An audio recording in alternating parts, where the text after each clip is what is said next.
Don't you just love it when you completely forget that something exists and then it just pops up out of nowhere?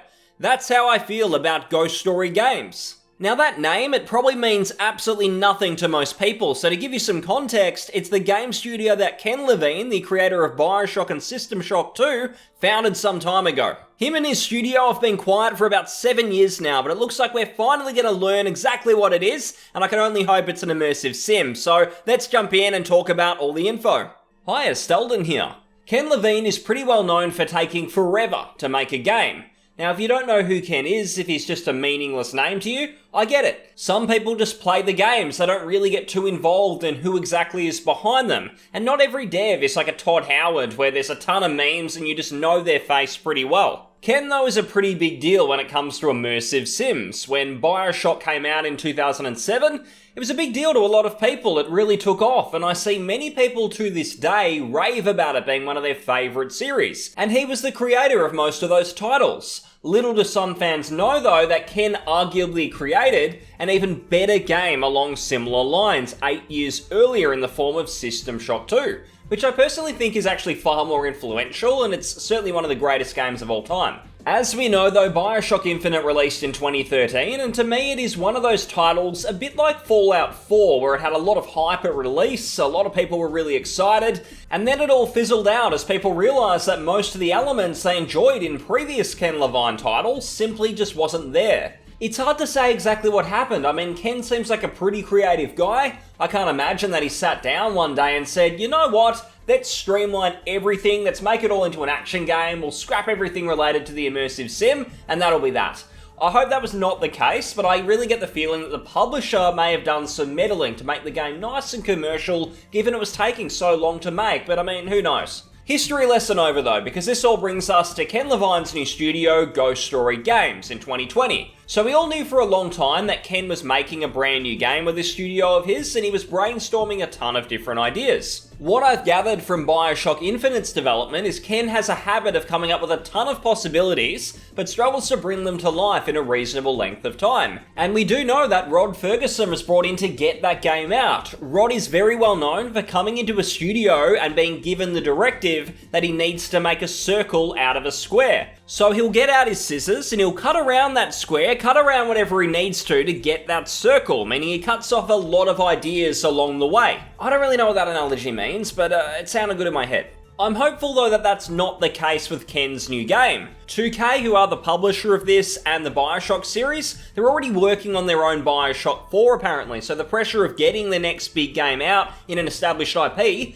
it's not there this time. Ghost Story Games, they're doing their own thing, and that hopefully means that they're getting the time they need to make their dream game a reality. What we now know is that they're currently recruiting for a senior producer, which is usually a role associated with the end of the development cycle, so I'd say a 2021 release is fairly likely. This game's already been in development for something like 6 years, which is actually quite comparable to Bioshock Infinite's dev time, I believe. So it does add up, and when you throw in that they're also working from home and dev time is probably a little bit disrupted, a 7-year or so dev cycle would make a lot of sense. Now, previous job listings for this game do suggest it's a sci-fi title with RPG elements, and that's why I'm a little bit excited.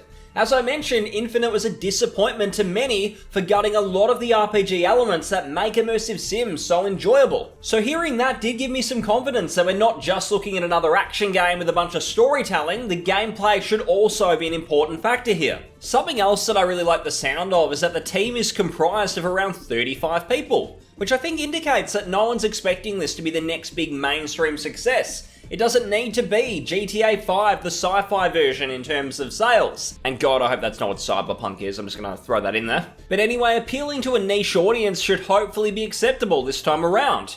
Bioshock itself is very popular, but I do think it's because it wasn't really an immersive sim in the same way Modern Prey or even Deus Ex are. I feel a lot of people I've spoken to who enjoy it talk more about the atmosphere of Rapture, they talk about Andrew Ryan, and it's not really the gameplay itself that has a lot of those people chomping at the bit when they think of Bioshock. Now, I'm obviously not speaking for everyone there, I'm sure plenty of people do enjoy the gameplay in those games, but I just don't think it's got the depth of, let's say, System Shock 2 or other immersive sims. And I think one of the main reasons for that is it was one of the first games with ties to immersive sims that was coming to a mainstream console, and they wanted it to be accessible. It isn't the first time that's happened either, because if you look at Deus Ex Invisible War, that was a sequel to the original Deus Ex, and it was way more dumbed down, and it seems like when they move to the console space, they want to ensure they move in and they don't sort of ruffle any feathers. It's nice and easy for anyone to pick up and play, but unfortunately, you lose the original fans when you do that. The good news is I get the vibe from Ghost Story Games that accessibility isn't their top priority this time around, and it's very much about Ken just being creative. So I certainly hope that means he's not just going to be challenging people from a narrative point of view, but also from a gameplay point of view as well.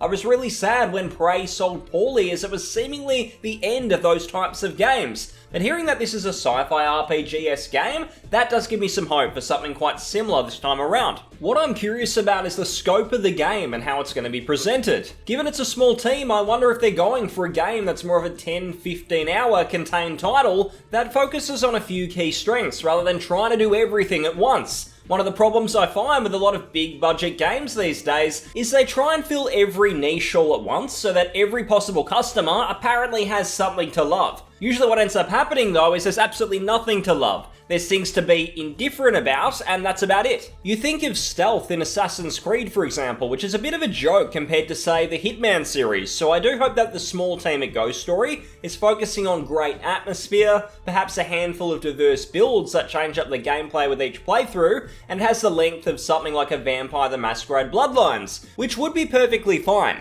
I'd much rather a short game with depth rather than a long game that overstays its welcome to the point you just don't want to finish it, which is really making me think of the JRPG genre if I'm being honest. So there are plenty of things I'm excited for. I like that there's a small team here, it's hopefully going to be less streamlined from the sounds of it, but Ken Levine is one of those people, of course, one of those creative types who is always going to have brand new ideas. He doesn't seem like the type to brainstorm at the start and then get the game into production with a very clear and final vision.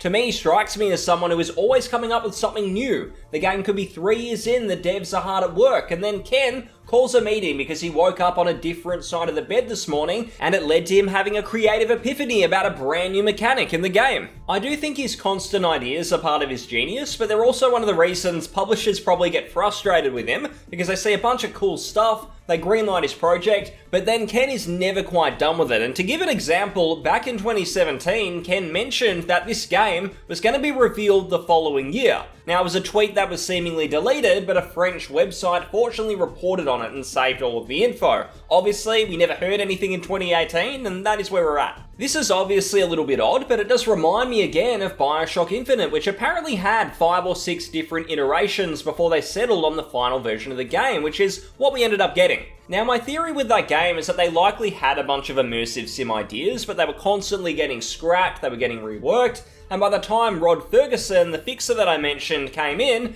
they ended up just streamlining what they felt were the best ideas, which in this case were the story and the narrative ideas most likely, and they packaged them into a more action-focused title, and that was just so they could ship it, get it out the door. What's great though is I don't think that is happening this time. I do think they're being allowed to rework the game into what they feel is right. So yeah, look, it sucks that it's taking this long, but as we know, a rushed game is forever bad and a good game is, oh fuck it, I'm not going to repeat that old cliche, we all know what I mean. Something else that may concern some people, but may also be simply interesting to others, is a resume from a former narrative designer at the studio does suggest that there are going to be some roguelike elements in this game. Now, I'll admit that I'm someone who prefers a hand-designed game structure. I'm not really a big fan of randomized looting games, for example, like in Divinity Original Sin, but obviously there's an audience for that stuff. We saw with Prey's Mooncrash DLC, which certainly felt like a roguelike, and it did get a pretty good reception, so I'm going to give them the benefit of the doubt, but I think it's worth everyone knowing about it in case it's a deal breaker for some people. I think at the very least, the game's going to feel creative. It's certainly not going to feel generic. And Ken Levine himself described the game as having a ton of weird shit in it, so there's that. Whether it'll be like System Shock or even Bioshock, I guess we'll just have to wait and see,